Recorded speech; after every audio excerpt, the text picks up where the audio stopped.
Hi, I'm Scott Wilson, and this is the second part of Barry's coming out story. It's really going to begin with his death. The eve of Thanksgiving, uh, Canadian Thanksgiving for all you Americans, so somewhere in mid-October, 2 weeks before my birthday, I went into shock, really, because I wasn't expecting it that night, particularly. Anyway, getting back to the point.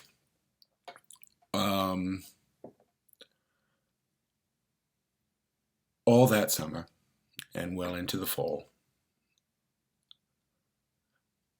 Sussex and Caitlin were too busy. They couldn't come by.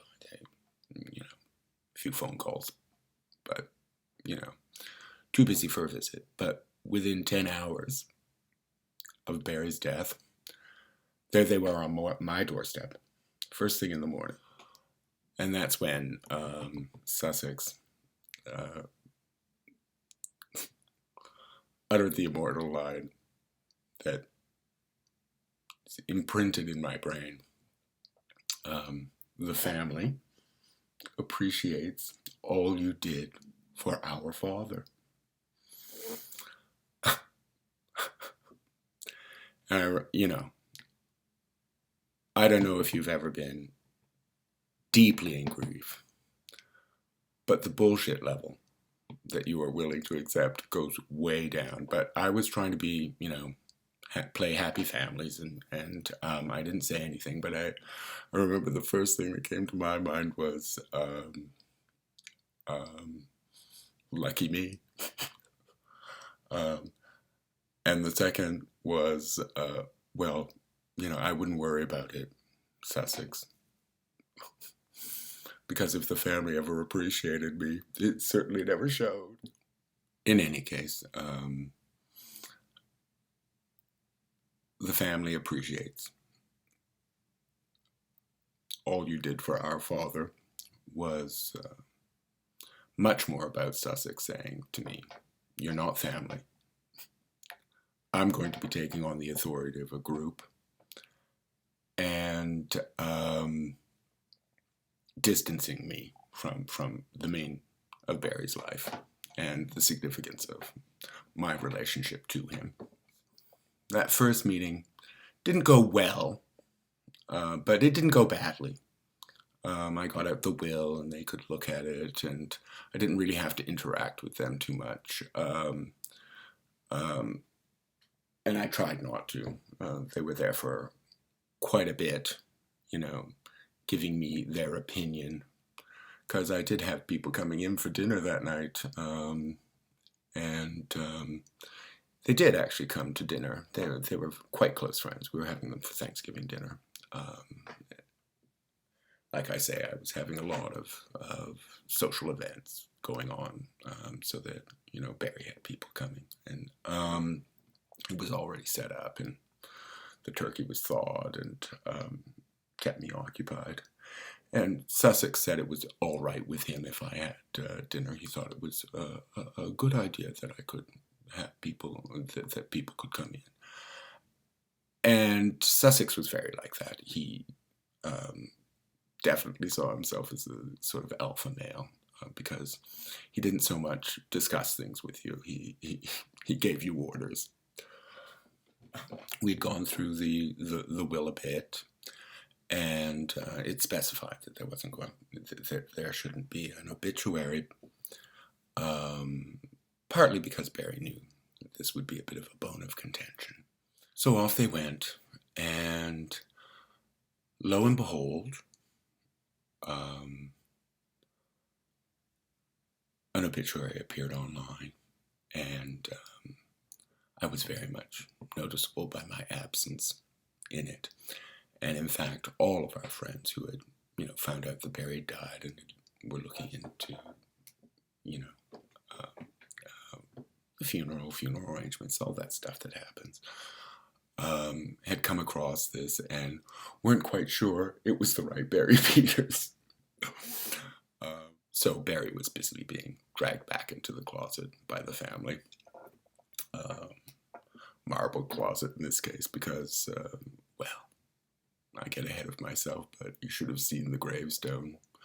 The roses and entwined wedding rings and eternal love.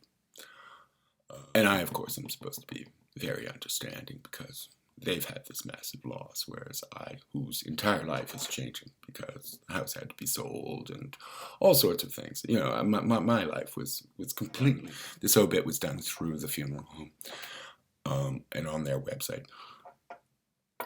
And there were so many comments that mentioned me and that they disabled the comment section. But that's fine. So, and that week I'd been crying and, you know, I've never felt emotion that strong in my entire life. And I'd had his sister, you know, dropping by and wanting to go through the house. And Barry would have loathed, what shall we call her, the real harpy, going through his things. And they were coming around. I spent the week in organizing all the things that were theirs. Because I was furious. I was angry at the world, but I was angry at them too. And this obit was sort of, well, I would have said the last straw, but there were other straws that were yet to come. Anyway, they arrived that Saturday, and before saying hello, before asking how I'm doing, Kent, in an officious manner, demanded the keys to the car.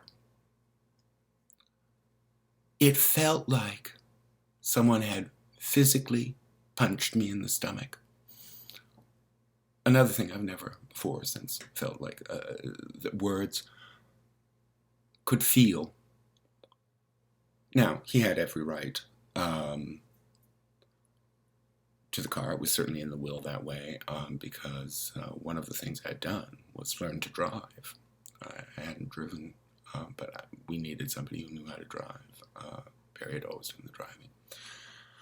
And Caitlin, who had refused any food offered her in my house, and something I've noticed, you know, came breezing in while Kent's doing this, saying, I'm going to the kitchen, I'm going to make coffee.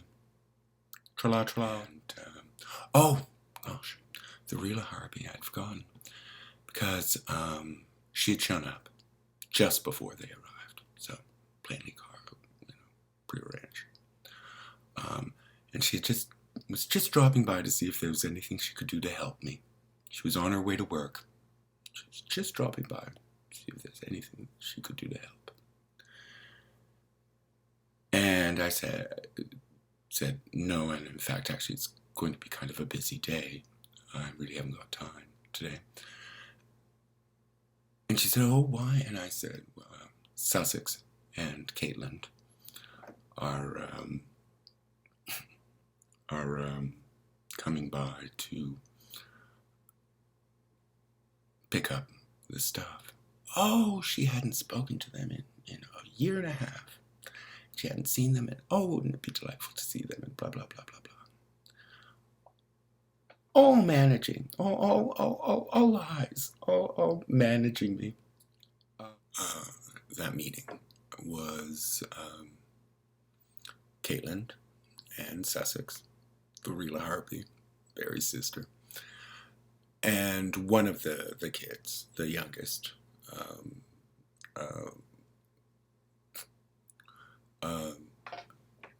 so, you know, and it was such a shock to Caitlin that conversational armor wasn't working. And I was truly distraught. And a whole 5.5 years of little uglinesses.